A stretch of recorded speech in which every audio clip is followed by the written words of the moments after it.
नमस्कार दर्शकों, आप देख रहे हैं चर्चा द ट्रुथ। मेरा नाम है नेहा शुक्ला। आज चर्चा का विषय पाकिस्तान, जहां पर शहबाज शरीफ ने एक बड़ा ऐलान किया है कि वो अगस्त के महीने में अंतरिम सरकार को कार्यभार सौंप देंगे। हालांकि किस नेता को चुना जाना है, इसमें कोई अभी स्पष्टता नहीं है, कुछ पता नहीं चल सका है। बातें हो रही हैं, बातचीत हो रही है, विपक्षी दल में भी बातचीत हो रही है और किसी भी बड़े एक नाम का अभी तक ऐलान नहीं हुआ है। इसके साथ साथ इमरान खान ने भी ये कहा है कि अगर उनकी पार्टी को बैन कर दिया गया, पाकिस्तान तहरीक इंसाफ को, उसके बावजूद वो एक नई पार्टी खड़ी कर लेंगे और वो चुनाव जीतेंगे। तो पाकिस्तान में चुनाव को लेकर क्या सियासत चल रही है और अगर कार्यवाहक सरकार वहां पर बनती है तो उसके निगरानी में, उसके कार्यकाल में पाकिस्तान की आवाम को कितना जो है एक सुकून मिलेगा महंगाई से, या फिर क्या उम्मीदें वो लगा सकती है, ये सब समझेंगे। पाकिस्तान के आर्थिक हालात कैसे हैं, ये सब जानेंगे। हमारे साथ बेहद ही विशेष मेहमान जुड़ रहे हैं। पाकिस्तान के लाहौर से जुल्किरैन ताहिर साहब हैं। जुल्किरैन जी, बहुत बहुत स्वागत है आपका चर्चा द ट्रुथ में। थैंक यू जी, thank you for having me. जी, आपसे सबसे पहले मेरा सवाल तो यही कि पाकिस्तान में सियासी तौर पर काफ़ी कुछ चल रहा है। अब प्रधानमंत्री शहबाज शरीफ ने कह दिया है कि वो एक इंटरिम गवर्नमेंट को अपना काम सौंप देंगे ताकि जो चुनाव है उसका रास्ता क्लियर हो सके। आप उनके इस अनाउंसमेंट को किस तरह से देख रहे हैं? देखिए, उनकी अनाउंसमेंट में ही पूरी स्टोरी छुपी है। उनकी अनाउंसमेंट मैं आपको बताता हूँ। वो कहते हैं जी कि 14 अगस्त को हमारा टेन्योर कंप्लीट हो रहा है और हम हैंड ओवर कर देंगे इंटरिम सेटअप को, जो आगे गवर्नमेंट चलाएगी और इलेक्शन करवाएगी। लेकिन साथ ही वो कहते हैं कि जी के जो डेट है इलेक्शन की, वो इलेक्शन कमीशन ऑफ पाकिस्तान ने देनी है, हमारा इससे कोई ताल्लुक नहीं है जी। तो बड़ा ऑब्वियस होता है जब गवर्नमेंट जाती है, अपना टेन्योर पूरा करती है, 60 दिन के अंदर अंदर इलेक्शन करवाने होते हैं। अगस्त में जा रही है, अगस्त, सितंबर, अक्टूबर में इलेक्शन बनता है। तो आप सीधी सीधी बात करेंगे कि भाई हम अक्टूबर में इलेक्शन हो रहा है और इसमें हम जाके इलेक्शन लड़ेंगे, हम जीतेंगे। हर पार्टी यही क्लेम करती है यूजुअली। लेकिन इसमें सीधा ये एक फाइन लाइन ड्रा कर देना कि हम अब गवर्नमेंट तो छोड़ रहे हैं अपना टेन्योर पूरा करने के बाद, लेकिन इलेक्शन की डेट का हमें कुछ पता नहीं है। तो ये और डाउट्स क्रिएट कर रही हैं पाकिस्तान में। ऑलरेडी इतना सब कुछ चल रहा है कि मतलब यहाँ पे फेस किसी और का है, गवर्नमेंट कोई और कर रहा है। वो हिंदी का गाना ना, तू किसी और, वो था ना जी आमिर खान की फिल्म का, तुझे चाहता कोई और है, तुझे देखता कोई और है, इस तरह तो यहाँ पे तो यही प्रॉब्लम है। तो अभी हमें ये पूरा डाउट है पूरे हमारे पॉलिटिकल सर्कल में और या अवाम में, ये पूरा है कि भाई ये इलेक्शन होना है कि नहीं होना, और क्या इंटरिम सेटअप जो आएगा वो अगले 2 साल तक गवर्नमेंट करेगा। और जो र्यूमर चल रही हैं, बहुत ज्यादा अफवाहें हैं, वो यही हैं कि शायद जो नया सेटअप आएगा, इंटरिम केयरटेकर गवर्नमेंट आएगी, वो उसको जो एस्टेब्लिशमेंट है उसने 1 पॉइंट एजेंडा देना है कि इकोनॉमी को आपने स्टेबलाइज करना है, और इसके साथ पैरेलल हमने और मामला फाइन ट्यून करनी है चीजें, लाइक किस पार्टी को हमने कहाँ रखना है। लाइक इमरान खान की पार्टी ऑब्वियसली एक बड़ी पॉपुलर पार्टी है, नून लीग भी पॉपुलर पार्टी है, समहाउ पीपल्स पार्टी का भी वोट बैंक है। लेकिन जो स्टेज सेट की जा रही है, जो पिछले हमने 2 माह में देखा, 2 माह से ज्यादा, तो उसमें तो यही नजर आ रहा है कि पीटीआई को, पाकिस्तान तहरीक इंसाफ ऑफ इमरान खान को इलेक्शन से पूरा बाहर रखने का प्लान है। और जब तक ये चीज इंश्योर नहीं हो जाती उस वक्त तक ये प्रॉब्लम चलेगा। लाइक कि हमें इलेक्शन का नहीं पता चल पाएगा कि कब होने हैं। ये बहुत बड़ी बात कही आपने ताहिर साहब। आप राजनीति के मामलों के विशेषज्ञ भी हैं, जानकार भी है, बड़ी बारीक समझ है आपको पाकिस्तान की राजनीति की। तो मैं ये समझना चाहती हूँ कि जब आप ये कहते हैं कि ये सारी कोशिशें हैं पाकिस्तान तहरीक इंसाफ पर, एक जब तक कोई डिसीजन नहीं आ जाता, ताकि इमरान खान को जो है चुनाव में ही पार्टिसिपेट करने का मौका ना मिल सके, तो इस तरह की साजिशें जब वहाँ पर आवाम देखती है तो इसका कितना नकारात्मक असर दिखता है, अगर मैं राजनीति को समझना चाहूँ पाकिस्तान की? जी देखें, अगर आपने इसको आप उसके साथ भी देखना होगा जो पाकिस्तान में मई 9 को हुआ। 8 मई को इमरान खान को अरेस्ट किया जाता है, रेंजर्स उसे पैरामिलिट्री फोर्स जो है वो अरेस्ट करती है, उसके रिएक्शन में लोग फिर मिलिट्री इंस्टॉलेशन पे और स्टेट बिल्डिंग्स पे जिस तरह से अटैक हुआ वो पाकिस्तान की 75 ईयर की हिस्ट्री में नहीं हुआ। तो जी लोग अब जिसे कहते हैं कि बात करने से नहीं डरते, आल्दो के उनको अच्छा खासा डराया जाता है। तो अब ये कि जिसे कह लें कि वही शैम डेमोक्रेसी से भी लोग तंग आ गए हैं यहाँ पे। तो या डेमोक्रेसी का तो फेस है, पीछे से जो आपकी एस्टेब्लिशमेंट है वही गवर्नमेंट कर रही होती है, और दिस इज अ फैक्ट, हर बंदे को पता है। आप यहाँ पे वेंडर से पूछ लें, आप किसी जिसे कह लें कि जिसे कहते हैं ना from PM to prime minister, बीच में जितना भी आ रहा है सबको वो बड़ा अच्छा आपको एनालिसिस करके देगा पाकिस्तान के जो प्रॉब्लम्स हैं और उसकी रूट काज कहाँ जुड़ी हुई है।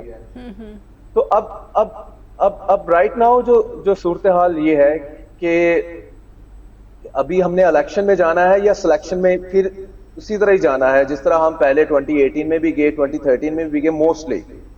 यहाँ पे अगर आप देखें हम बड़ा क्लियर है कि जी 1970 का शायद एक इलेक्शन था जो फेयर हुआ है, उसके बाद हर इलेक्शन इंजीनियर्ड एंड मैनिपुलेटेड था जी बाय एस्टेब्लिशमेंट। तो अभी जो 23 का इलेक्शन होता है से जो कि लग रहा है कि अभी नहीं हो पाएगा, क्योंकि इमरान खान को जिसे कहते हैं ना कि पूरी तरह से उसकी पार्टी को बिल्कुल फारिग करना, उसमें अभी थोड़ा टाइम लग रहा है इनको। तो इंटरनेशनल कम्युनिटी को भी आपने दिखाना होता है जब इलेक्शन होता है कि जी हम सबको जिसे कह लें कि इक्वल अपॉर्चुनिटी दे रहे हैं, कॉन्टेस्ट करें और अपना अपना शेयर लें। तो इसमें तो अभी अगर इस तरह का भी सीन होता है कि कल को इलेक्शन अक्टूबर में करवाते हैं, तो इमरान खान पार्टी को समहाउ तो फिक्स कर लिया है, एक नई किंग्स पार्टी इस्तेहकाम पाकिस्तान पार्टी तो बना ली है, और इसमें कोई 150 फॉर्मर लॉ मेकर्स जो हैं वो पाकिस्तान तहरीक इंसाफ के, उन्होंने ज्वाइन करके ब्लेसिंग है एस्टेब्लिशमेंट की, और उनका ख्याल है कि वो अच्छा खासा जो है अपना परफॉर्म करेंगे और सीटें ले जाएंगे। लेकिन पब्लिक में फिर वही बात है कि उनकी रूट्स नहीं है। तो जिस तरह माजी में भी अगर जी जी जी जी, जी, क्या क्या हम ये कह सकते हैं या फिर दुनिया मानकर चले कि पाकिस्तान में इस वक्त जो अगर सबसे पॉपुलर लीडर है तो वो इमरान खान है, और इसी वजह से इमरान खान पर इतने गंभीर आरोप लगने के बावजूद उन पर अभी तक मई में गिरफ्तारियां हुई, और उसके बाद अभी हम जुलाई के मध्य में बैठे हुए बातचीत कर रहे हैं, लेकिन कोई ठोस एक्शन नहीं हो पाया है। आप क्या मानते हैं?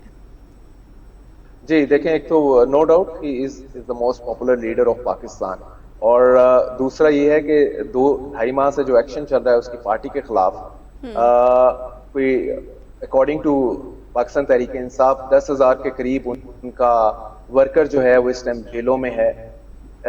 लेकिन अभी तक 2.5 माह में हम ये नहीं देख पाए कि इमरान खान को ये दोबारा से जेल में भेजने में कामयाब नहीं हो पाए जी। आल्दो के 150 केसेस हैं इनके ऊपर, जो रेंजिंग फ्रॉम टेररिज्म के हैं, ब्लास्फेमी के हैं, मर्डर के हैं, और inciting the public for violence, जिसके तो बेशुमार केसेस हैं। तो 150 केसेस होने के बावजूद, और इस पैरेलल करप्शन के भी हैं, जिसमें वो जो तोशा खाना जिसे कह रहे हैं कि नेशनल ट्रेजरी में जो गिफ्ट्स आ रहे हैं वो गवर्नमेंट कहती है बहुत स्ट्रॉन्ग केस है, लेकिन उसमें भी वो जेल में नहीं जा पाए।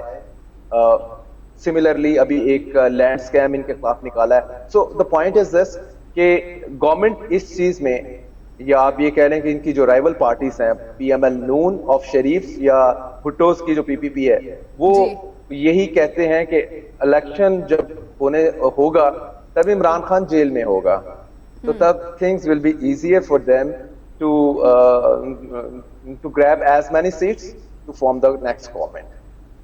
जी, तो साफ साफ ऐसा लग रहा है कि अभी वक्त लगेगा, अभी जो चुनाव है उसकी तारीखों का ऐलान नहीं होता हुआ नजर आ रहा है। लेकिन अब मैं बात आपसे ये समझना चाहूँगी कि अगर शहबाज शरीफ कार्यवाहक नेता चुनते हैं, कार्यवाहक सरकार को अपना कार्यभार सौंपते हैं, अपनी जिम्मेदारियां सौंपते हैं, तो वो लीडर कौन आपकी नज़र में दिखता है? मौजूदा वक्त में कौन सा ऐसा नेता है जिसके नाम की अटकलें सबसे ज़्यादा हैं? जी बिल्कुल, बड़ा पर्टिनेंट आपने क्वेश्चन पूछा। देखें, एक एस्टेब्लिशमेंट का जो आप कह सकते हैं मोहरा कह लें जो हमने पंजाब पंजाब में देखा, पंजाब में भी जब केयर टेकर सेटअप आया तो यहाँ पे जो केयर टेकर चीफ मिनिस्टर है मोहसिन नकवी, ये भी एस्टेब्लिशमेंट के साथ इनके ताल्लुकात अच्छे थे, बहुत जी। अच्छे थे, जो करंट एस्टेब्लिशमेंट है हमारी। तो उन्होंने इनको ये मौका प्रोवाइड किया और वो अभी काफी महीनों से चला रहे हैं, क्योंकि यहाँ पे तो 90 डेज में इलेक्शन नहीं हुआ after dissolution of the Punjab assembly. ठीक है, कोर्ट में केस चलता रहा एंड सो फोर्थ। सिमिलरली हम जो केयर टेकर में एक मोहसिन बेग हैं, वो भी इस्लामाबाद के सहाफी हैं, जर्नलिस्ट हैं, और वो क्लोज हैं जो इनकम्बेंट आर्मी चीफ के। तो उनके साथ उनकी पिक्चर्स भी वायरल हुई थी, तो उनका नाम डूइंग द राउंड। और साथ में जो अभी आपके हमारे जो पाकिस्तान क्रिकेट बोर्ड के चेयरमैन रहे हैं, अभी रिसेंटली फारिग हुए हैं, नजम सेठी, वो कहा जा रहा है कि वो नवाज शरीफ के फेवरेट हैं और नवाज शरीफ चाह रहे हैं कि वो उनको ले आए। ठीक है, इसी तरह ही नवाज शरीफ जो former principal secretary Fawad Hasan Fawad, ठीक है, जो पीछे जेल में भी गए, जिसको इमरान खान की गवर्नमेंट ने जेल में डाला, क्योंकि वो नवाज शरीफ के बहुत क्लोज थे और उनका ख्याल था कि बहुत सारे मामलात ये जानते हैं, क्योंकि नवाज शरीफ की फैमिली के ऊपर मनी लॉन्ड्रिंग के काफी इल्जामात लगते रहते हैं। तो वो उनको अप्रूवर बनाने के वादा माफ गुआ बनाने के चक्कर में इमरान की गवर्नमेंट काफी रही और 2 साल वो साहब अंदर रहे, अब क्विट कर गए हैं, बाहर आ गए हुए हैं। तो नवाज शरीफ चाह रहे हैं कि वो साहब भी Fawad Hasan Fawad caretaker prime minister आए, ताकि उनका मोस्ट ट्रस्टेड बंदा आए। तो बेसिकली ये चीज होगी। हाँ जी, एक पॉइंट इसमें ऐड कर दूं, इसमें कि जो नया केयर टेकर प्राइम मिनिस्टर आएगा पाकिस्तान में, उसमें अभी ये कह लें कि kind of a tug of war between the military establishment and Nawaz and Zardari, Nawaz Sharif and Asif Ali Zardari जो हैं, Asif Ali Zardari of Pakistan peoples party, ये ऑन द सेम पेज हैं। ये चाह रहे हैं कि इनका रेकमेंड किया हुआ बंदा केयर टेकर प्राइम मिनिस्टर बने, जबकि दूसरी साइड पे एस्टेब्लिशमेंट चाह रही है कि जिसके सर के ऊपर वो हाथ रखें वही केयर टेकर प्राइम मिनिस्टर बने। मुझे लगता है आपकी दूसरी जो बात है एस्टेब्लिशमेंट वाली, उसमें ज्यादा दम दिख रहा है, क्योंकि इसके बिना जो है पाकिस्तान में आज तक कोई सत्ता ही नहीं। आज हम समझने की कोशिश कर रहे हैं पाकिस्तान की सियासत को, क्योंकि एक बड़ी अनाउंसमेंट की है शहबाज शरीफ ने कि अगस्त महीने में वो कार्यवाहक सरकार को अपना कामकाज सौंप देंगे, और उसके बाद किस नेता को ये जिम्मेदारी मिलेगी, इस पर भी चर्चाएं और अटकलें तेज़ हो गई। हमारे साथ जुल्फ़िकार, मुझे लगता है नाम जुल्फ़िकार नैन ताहिर साहब हैं, बहुत ही मुश्किल नाम है मेरे लिए। तो सबसे पहले तो मैं समझना चाहूँगी कि इस नाम का क्या अर्थ होता है। जुल्फ़िकार नैन साहब। जी बिल्कुल, जी जुल्फ़िकार नैन जी, आपका जो अलेक्जेंडर है ये उसका है, हमारी उसमें इसका तर्जुमा जी अलेक्जेंडर द ग्रेट लगाना चाहें तो आप जुल्फ़िकार नैन द ग्रेट कह सकते हैं। मुझे एक ऐसा शब्द सुनने को मिला जो मैंने पहले नहीं सुना था, तो इसके लिए बहुत बहुत शुक्रिया आपका जुल्फ़िकार नैन साहब। और बातचीत में आगे बढ़ाती हूँ, चर्चा में मैं ये समझना चाहूँगी अब कि सीधे मैं एस्टेब्लिशमेंट पर आना चाहती हूँ कि इसका एक काफ़ी दबदबा रहा है पाकिस्तान की सियासत पर, लेकिन जब से जनरल असीम मुनीर ने संभाली है यहाँ पर अपना ओहदा, तब से वो खुलकर जो है सियासत में नज़र नहीं आ रही, या फिर स्टेटमेंट देने से भी बचते नज़र आ रहे हैं। हालांकि बार बार इमरान खान के खिलाफ जितनी भी कार्रवाइयाँ हुई हैं सीधे तौर पर उन्हीं का नाम जोड़ा जाता है। क्या स्ट्रैटेजी दिखती है आपको मौजूदा वक्त में पाकिस्तानी सेना की? देखें, इससे पहले जो जनरल आसिम मुनीर से पहले जनरल बाजवा थे, जनरल बाजवा ने जो स्टेटमेंट दिया था उसको सभी ने बड़ा वेलकम किया था कि हमने 75 इयर्स में बड़ी गलतियां की, हमने सियासत में भरपूर हिस्सा लिया और हमने इंटरवीन किया, मर्जी से प्राइम मिनिस्टर बनाए उतारे, और पॉलिटिक्स में पूरी तरह से हम थिक एंड थिन थे, पूरी तरह से जुड़े हुए थे। तो अब हमने इन प्रिंसिपल डिसाइड किया है कि हम इसको गुड बाय कर देंगे फॉर गुड। और ये तब उन्होंने कहा जब इमरान खान के साथ जो प्रॉब्लम पड़े, इमरान खान ने आर्मी को अटैक किया सीधा आर्मी चीफ को, उसका पॉलिटिकल रोल को। तो उसके बाद एक इम्प्रेशन ये आ रहा था पब्लिक में भी कि जी जनरल बाजवा के एडमिशन के बाद, कन्फेशन के बाद अब आर्मी अपने आप को डिस्टेंस कर लेगी फ्रॉम पॉलिटिक्स और ये सिर्फ काम छोड़ देगी जिनका काम है लाइक पॉलिटिशियंस का ही। लेकिन अनफॉर्चुनेटली ऐसा हुआ नहीं, और उसके बाद हमने देखा कि जैसे ही चेंज ऑफ कमांड हुई, नए आर्मी चीफ आए, तो वो जो पहले मामला चल रहे थे मतलब इंटरवेंशन के in the politics by the military establishment वो कंटिन्यू रहे, बल्कि फिर क्योंकि इमरान खान ने भी जिससे कहते हैं कि अप द एंटी अपना पूरा जोर लगा दिया लड़ाई में टुवर्ड्स एस्टेब्लिशमेंट, तो एस्टेब्लिशमेंट ने भी उसी तरह ही उसको रिस्पॉन्ड किया, उतना ही जोर लगाया कि जी अब ठीक है, पहले तो हम ये सेटल करेंगे कि पीटीआई का वजूद यहाँ पे ना रहे, इमरान खान भी अगर यहाँ रहे तो शायद जेल में रहे या बिल्कुल इनफेक्टिव हो जाए, पॉलिटिक्स में उसका कोई रोल ना हो। और even many time Imran Khan ने कहा, जो मुझे मैसेज भेजा गया कि मेरे ऊपर रेड लाइन लगा दिया और कहा गया कि भाई तुम्हारा गोल है अब सुकून करो, यहाँ जाओ या लंदन में अपने बच्चों के पास जाओ, कासिम और सलमान के साथ टाइम स्पेंड करो जी। तो उसके बाद से हम ये फाइट देख रहे हैं जो कि इंटेंसिफाई होती गई। पाकिस्तान के लिए बहुत अच्छा होता अगर एस्टेब्लिशमेंट, मिलिट्री एस्टेब्लिशमेंट अपने आप को डिसोसिएट, डिस्टेंस कर लेती पॉलिटिक्स के साथ और एक नया चैप्टर ओपन होता और हम देखते, लेकिन अनफॉर्चुनेटली ऐसा नहीं है। और आप इस बात से राजी होंगे, आप मानेंगे, इत्तेफाक रखेंगे कि जनरल बाजवा के बाद जनरल मुनीर ने जो है स्थितियां और खराब कर दी हैं पाकिस्तान के लिए? देखें, जब एस्टेब्लिशमेंट अपने आप को डिस्टेंस नहीं करेगी तो जिसे कह लें कि एक चीज को फिक्स करने के लिए एक स्टेप आगे जाते जाते वो 2 स्टेप, 2 से 5 स्टेप, 5 से 50 स्टेप आगे जाती है। फिर प्रॉब्लम यह है कि वो चीजें तो फिर गड़बड़ ही होती हैं। जब आपने खुद ही सारी स्ट्रिंग्स को खुद ही पुल करना है, सारी स्ट्रिंग्स अपने हाथों में रखनी है, किसी और को स्पेस नहीं देनी, तो प्रॉब्लम तो फिर आएगा। और at the end of the day तो फिर यही होगा जिस तरह अभी शहबाज शरीफ के हवाले से भी हमें आ रहा था कि is a kind of puppet government. और अभी हम यहाँ पे ये भी बड़ी चर्चा चल रही है कि नेक्स्ट उसमें कंपटीशन होगा उमंग मीन द पॉलिटिकल प्लेयर्स, जो कि कौन ज्यादा अच्छा पपेट प्रूव हो सकता है पपेटियर के लिए। Like there is a fight for prime minister slot between PPP and PML Noon. Right. PPP की तरफ से तो हमें प्राइम मिनिस्टर का कैंडिडेट बिल्कुल क्लियर है, उन्होंने अनाउंस भी कर दिया हुआ, दैट इज बिलावल भुट्टो जरदारी।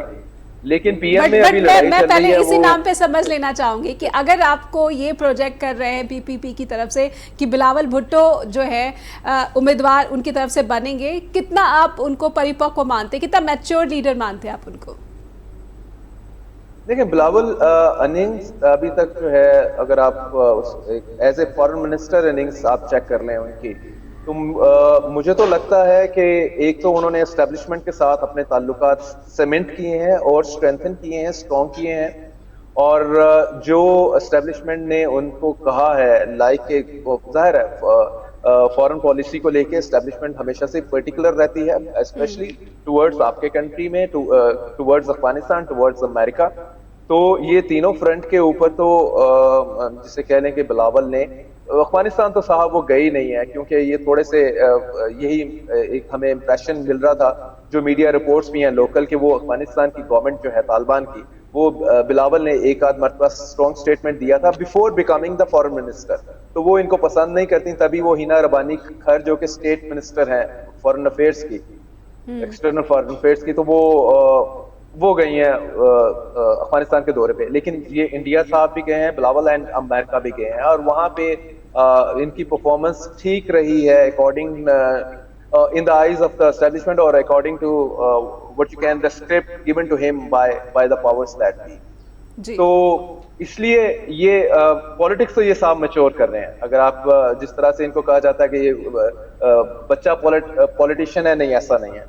तो वो अच्छी पॉलिटिक्स कर रहे हैं। और इनके फादर जो आसिफ अली जरदारी हैं, वो भी कहते हैं कि जी मेरा एक ही अब टारगेट है लाइफ का, मैंने अपने बच्चे को प्राइम मिनिस्टर बनाना है, और उसके लिए वो उनको जितनी भी कुर्बानी देनी पड़ी वो देंगे। तो कुर्बानी से उनका मुराद यही था कि वो जितना भी इसमें लाइक एस्टेब्लिशमेंट की गुड बुक्स में जाने के लिए जितना भी उनको प्लीज कर सकें तो वो करेंगे। लाइक पीपल्स पार्टी हमेशा पार्टी ऑफ रेजिस्टेंस रही है, एस्टेब्लिशमेंट से लड़ती रही है। लास्ट उनकी जो उनके भुट्टो खानदान में डेथ है, वो बेनजीर भुट्टो की है, वो भी आपको एस्टेब्लिशमेंट में से लड़ते लड़ते एक तरह की at the end of the day extremist का ने अटैक किया उन पे। लेकिन यह है कि वो पार्टी ऑफ रेजिस्टेंस की ही रही है, लेकिन अब उसने अपना कोर्स चेंज किया है। ओके। मास अपील आप कितना समझ रहे हैं जुल्करनैन साहब? अगर मैं बिलावल भुट्टो की मास अपील की बात करूं, क्योंकि दुनिया कहीं ना कहीं जितने भी पाकिस्तान से सिंपैथी रखने वाले लोग हैं, यूएस कांग्रेस में भी कुछ सांसदों ने इमरान खान के खिलाफ जो कार्रवाई हो रही थी उसके खिलाफ आवाज़ उठाई थी, और कहीं ना कहीं दुनिया जो है इमरान खान को एक पॉपुलर लीडर की ओर तरह से देखती है। तो बिलावल भुट्टो और इमरान खान कौन ज़्यादा पॉपुलर दिख रहा है? हाँ, ये तो बिल्कुल ऑब्वियस ही है जी। इमरान खान जाहिर है जी। इमरान खान का स्टेचर अब मजीद बढ़ गया, जो कि उसने एस्टेब्लिशमेंट से लड़ाई ली और उसमें तो वो पब्लिक के हीरो हो गए हैं। फाइटिंग फॉर वो पब्लिक के हीरो हो गए। यहाँ भी हीरो हैं जी, यहाँ भी हीरो हैं। और जो डायस्पोरा है, एक्सपेट्रिएट पाकिस्तानी हैं, और इवन अगर आप वही कांग्रेस की बात, अमेरिकन कांग्रेस की बात करते हैं, वहाँ भी तो इमरान खान का उस तरह से मैच तो बिलावल से बिल्कुल नहीं बनता। लेकिन फिर वही है कि जो ग्राउंड रियलिटी इन पाकिस्तान है वो यही है कि Imran Khan is not returning to power. वो दोबारा से अभी उनका कोई चांस नहीं है प्राइम मिनिस्टर बनना, तो दूर की बात कि अभी वो किस तरह से सरवाइव कर पाते हैं। क्या वो जेल के अंदर रहेंगे या जेल से बाहर रहेंगे? तो अभी तो यही मतलब यही एक बड़ा चैलेंज है उनके लिए कि वो जेल से बाहर रह जाएं। तो उसके बाद अगर हमने मीन जाहिर है जो डिजाइन बनाएंगे सिलेक्शन का, तो उसमें एक इस सिलेक्शन को लिजिटिमेट करार देने के लिए इन the eyes of the international community, तो हो सकता है इसको साहब को बाहर रखें और इसकी पार्टी लड़े, तो at the end of the day उसके पास तो हैंडफुल सीट्स जीते वो। तो एक इंप्रेशन दिया जाएगा जी हमने तो फ्री हैंड दिया। इमरान खान भी बाहर था लेकिन इसकी पार्टी परफॉर्म नहीं कर पाई। क्यों नहीं कर पाई? क्योंकि इसके लोगों ने अटैक कर दिया था पूरे मुल्क के ऊपर, तो मुल्क की इंस्टॉलेशन के ऊपर। तो उसके बाद लोगों को गुस्सा बहुत है, तो इसलिए किसी ने वोट ही नहीं दिया। तो ये दलीलें कितनी जो है जनता को प्रभावित करेगी? हमारे साथ जुल्करनैन बने हुए हैं। ताहिर साहब, मैं आपसे ये भी समझना चाहूँगी कि एक स्टेटमेंट शहबाज शरीफ ने ये भी दी थी कि former prime minister Imran Khan ने जितने भी लैंड माइन्स बिछाए थे पाकिस्तान के इंटरेस्ट के अगेंस्ट, उन्होंने वो सारी लैंड माइन जो है वो ख़त्म कर दी, उनका सफाया कर दिया है। इस स्टेटमेंट को आप किस तरह से देखते हैं? 15 महीनों में शहबाज शरीफ की सरकार ने क्या बड़ी उपलब्धि हासिल की है या फिर पूरी तरह से नकारा साबित हुई है? जी देखें, बेसिक बड़ा लैंडमाइन तो एक ही था, वो ये था कि 2019 का जो एग्रीमेंट था IMF के साथ इमरान खान की गवर्नमेंट का, इमरान खान ने जब उससे पता चला नो कॉन्फिडेंस मोशन जो है वो जनरल बाजवा बकौल उनके पहले कह रहे थे अमेरिका लेके आ रहा है, फिर जनरल बाजवा लेके आ रहा है, तो इवेंचुअली जब उनको घर भेजा जा रहा था तो बाय दैट टाइम उन्होंने बजाय कि उस एग्रीमेंट को ऑनर करते, मतलब जो उसमें जिस तरह से उसको फॉलो करना था, उसके बजाय पेट्रोलियम प्राइसेस अगर बढ़ानी थी बाय दैट टाइम, तो उन्होंने उसको स्लैश कर दी, कम कर दी। और इसी तरह और अगर बिजली की कीमत है तो बिजली की कीमत बढ़ाने की बजाय कम कर दी। तो कंप्लीट वायलेशन की, उससे IMF ऑफेंड हुआ और इनका प्रोग्राम सस्पेंड हो गया। तो ये सबसे बड़ी लैंडमाइन थी पाकिस्तान के लिए।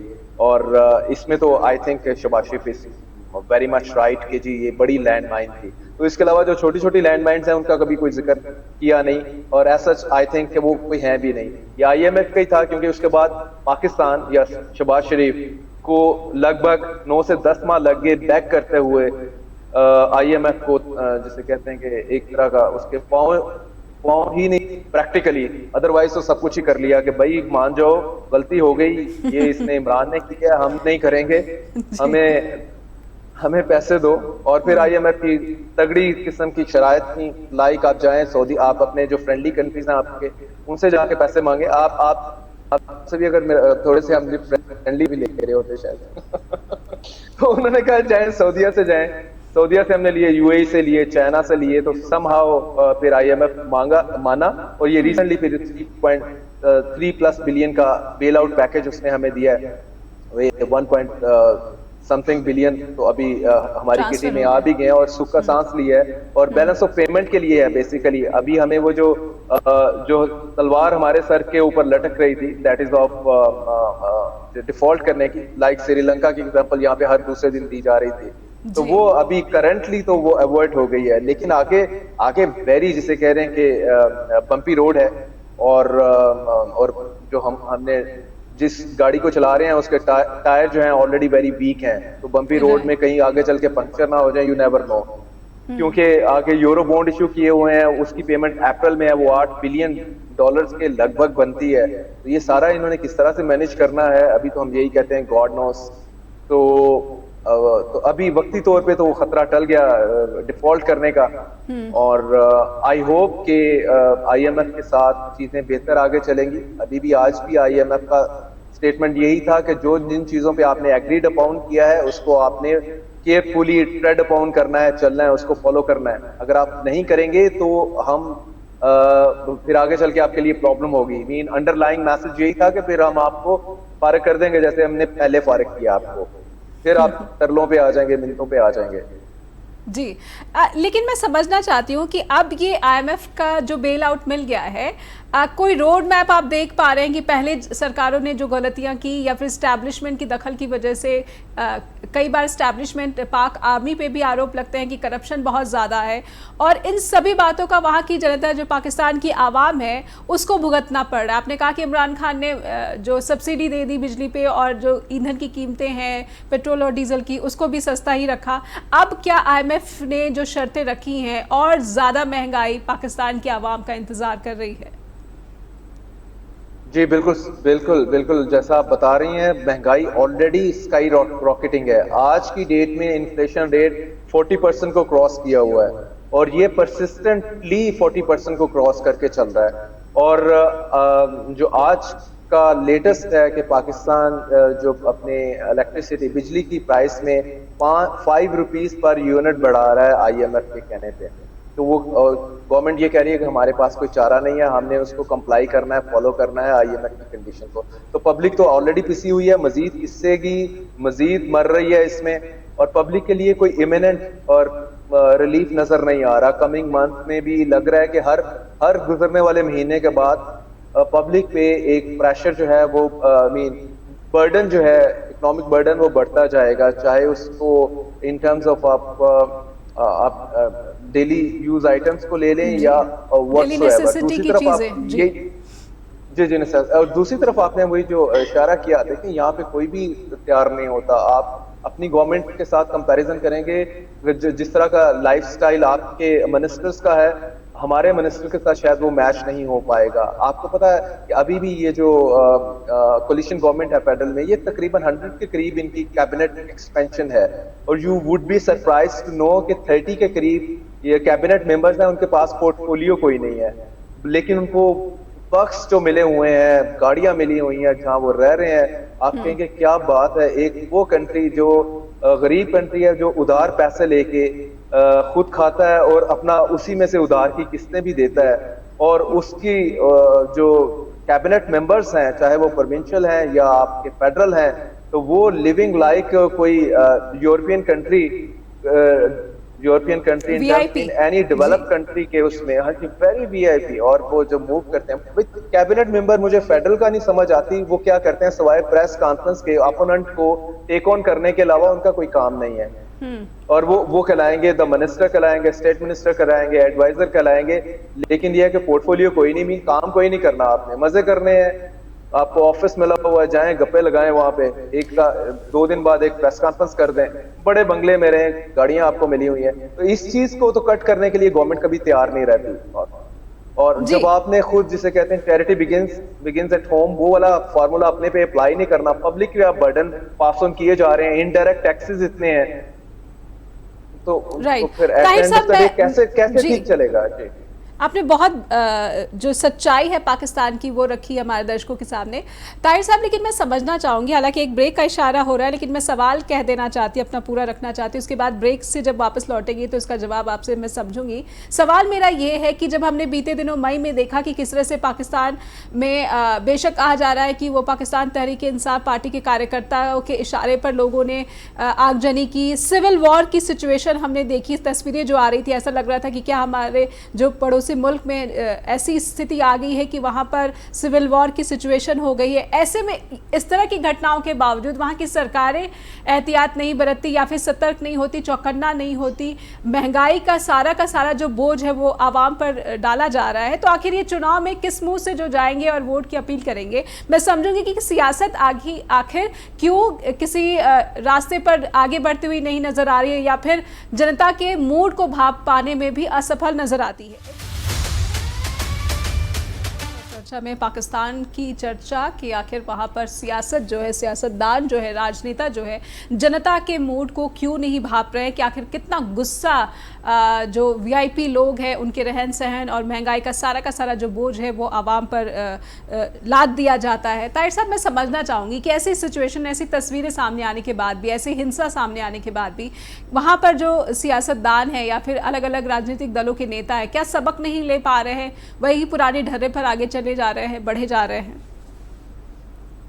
जी निहा साहबा, ये क्वेश्चन है जिसका आंसर आप सुनेंगी तो इसी में ही सारा जिसे कह लें कि पाकिस्तान के मसाइल का मसाइल जो है उसका हल है, अगर ये हो जाए। क्वेश्चन वेरी पर्टिनेंट वो यही है आपका कि क्यों, क्या जनता से ये डरते नहीं है पॉलिटिशियन? इन्होंने चुनाव में जाना है, इनको इलेक्शन, प्रॉब्लम यह है कि पाकिस्तान में इलेक्शन होता नहीं है, पाकिस्तान में सिलेक्शन होती है। अगर इनको ये पता हो कि हम इनको बर्डन कर रहे हैं महंगाई के साथ और इनकी कमर हमने तोड़ दी है, इनकी लाइफ हमने मिजरेबल बना दी है, तो हमने आगे इलेक्शन में जाना है, चाहे इलेक्शन 2 साल आगे है या 2 माह आगे है, तो ये जिसे कहते हैं कि think million time before taking such steps, और अपने आप को वो ऑस्टेरिटी की तरफ भी लेके जाएंगे। लेकिन प्रॉब्लम ये है कि इनको पता है कि हमने हमारा जो है ना हमारी सिलेक्शन होनी है और किसी और घर से होनी है। ये उस घर को खुश करने के लिए, उस घर के साथ जुड़े रहने में ही अपने आप को समझते हैं कि दैट इज एवरीथिंग। मैं इमरान खान की भी बात करूंगा, 2018 में भी इमरान खान की सारी पॉलिटिक्स यही थी कि किसी तरह, क्योंकि उनको ऊपर ब्लेसिंग थी एस्टेब्लिशमेंट की, वो उनको लेके आ रही थी, तो वो कह रहे थे बल्ले बल्ले बाकी जो कुछ भी हो।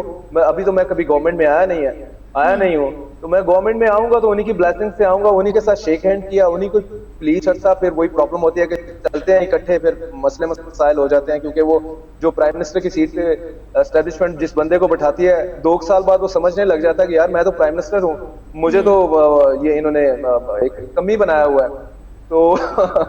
तो वो 2 साल तक उसकी सेल्फ रिस्पेक्ट, ईगो शीगो जो है जोश मारती है, तो वो फिर उठता है, वो फिर कहता है कि जी मुझे मेरा जो है स्टेटस तो जो प्राइम मिनिस्टर का है वो उसे मिलता नहीं है, वो लड़ाई शुरू हो जाती है। तो पॉइंट ये है कि जब तक एस्टेब्लिशमेंट अपने आप को पॉलिटिक्स से अलग नहीं करती और पॉलिटिशियन को सिर्फ कहती है कि भाई आप पॉलिटिक्स करें, तब तो वो जनता रेलिवेंट रहेगी, हम लोग रेलिवेंट रहेंगे, क्योंकि मेरा वोट मैंने डालना है, मुझे नहीं पता लगना कि वोट ये कहाँ गया।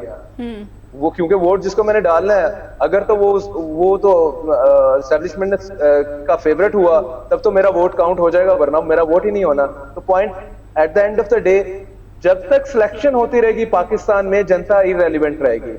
इलेक्शन होगा, ट्रू इलेक्शन होगा, जनता रेलिवेंट होगी, और जनता फिर इनको बताएगी भाई कहीं आप याशियां कर रहे हैं, आप करोड़ों खा रहे हैं, आप सीधी जिंदगी, सादा जिंदगी करें और हमारी जिंदगी को आसान बनाएं, तब आसान पब्लिक की भी जिंदगी होगी।